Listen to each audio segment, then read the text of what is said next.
The 32nd plenary meeting of the General Assembly is called to order.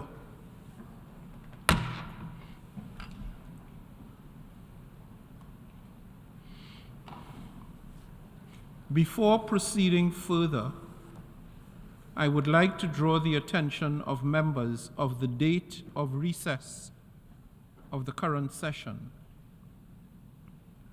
Members will recall that at its second plenary meeting on the 8th of September 2023, the General Assembly decided that the 78th session would recess on Monday, the 4th of December 2023. However, I have been informed by the chair of the 5th committee that the committee requests an extension of its work to Friday, 15th December 2023, to facilitate a comprehensive consideration of the agenda items before it. In this connection, and in view of the work that remains to be completed for this part of the session, may I take it that the Assembly agrees to postpone the date of recess to Friday, 15th December 2023?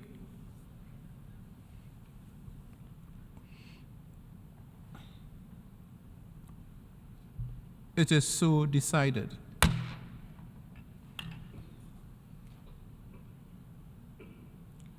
May I also take it that the General Assembly agrees to extend the work of the 5th committee until Friday, 15th December 2023?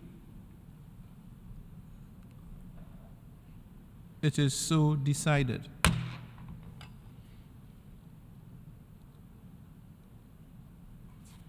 The General Assembly will now consider in a joint debate Agenda Item 119, entitled Implementation of the Resolutions of the United Nations, and Agenda Item 120, entitled Revitalization of the Work of the General Assembly.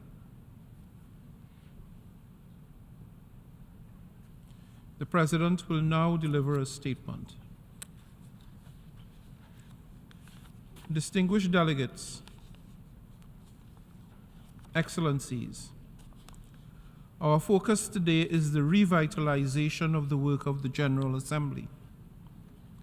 We undertake this charge at an historic juncture. At a time when questions about the relevance of the United Nations itself, and therefore about its very existence, are echoing louder. If we are honest, we must accept that there is a certain legitimacy to these questions.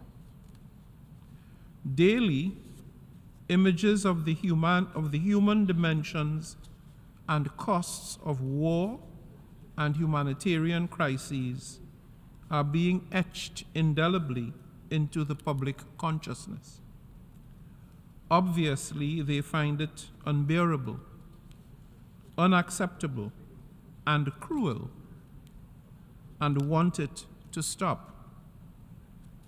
They no doubt feel intense frustration and disillusionment when the organization charged with stopping it seems incapable of doing so. And while the war rages on, development, climate crisis, human rights, and disarmament concerns forcefully grind on, showing very little progress with the march of time. Last month, at the annual gathering of the Council of Former Presidents of the General Assembly in Seoul, Korea, I heard strong calls to optimize the Assembly's efficiency and effectiveness, and an impassioned call to forge a common vision to guide the UN's most democratic body in today's challenging era. I was both encouraged and gratified to learn beforehand that the former presidents are especially keen to offer their collective wisdom and capacity to ensure the strengthening of the role of the General Assembly and its President as the elected leader of this, the largest and most democratic organ of the United Nations. While some may regard revitalization as a technical process, it is, on the contrary, essentially a political undertaking, one that mandates us to ask, how can we make the General Assembly stronger, more relevant, and more impactful vis-a-vis those it is intended to serve? Today, we must have both the commitment and the courage to consider and agree solutions that transcend the business as usual approach, considering that the challenges before us hardly qualify to be considered either routine or normal.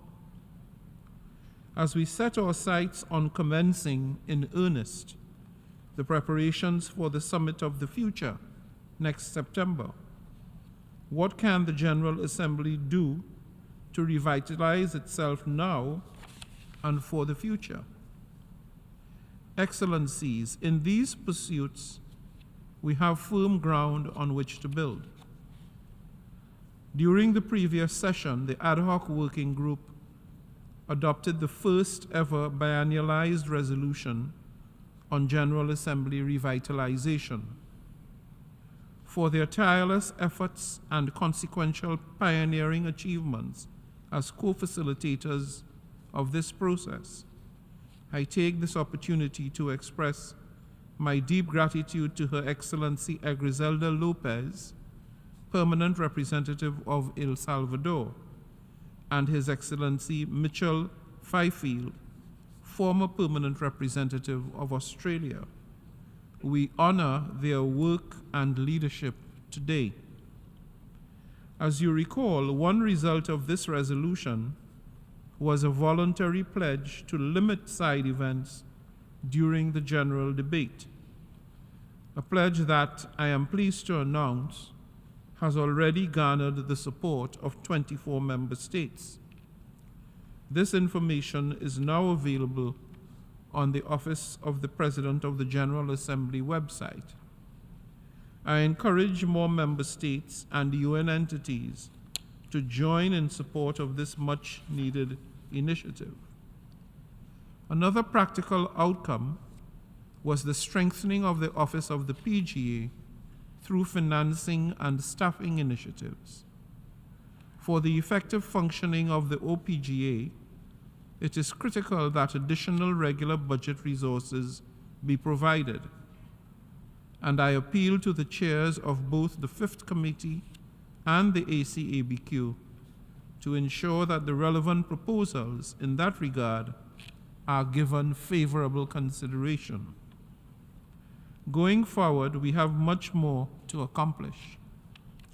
In this session, it will be crucial that the ad hoc working group advances its work, and I am happy to reconfirm that I have appointed new co-chairs to further build on the solid foundation laid down by their predecessors.